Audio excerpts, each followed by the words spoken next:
Video I show you how to fix Meta Business Suite's notification not showing, not working problem. For solving this problem, go to settings, scroll down, then go to apps. Now search for Meta Business Suites.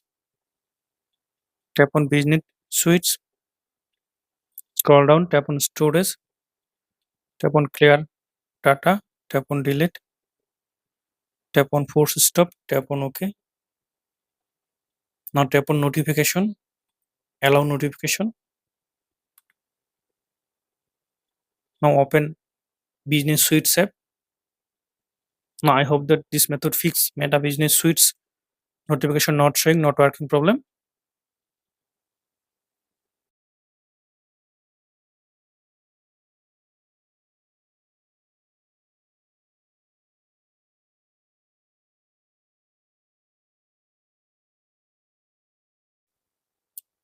Now sign in your account.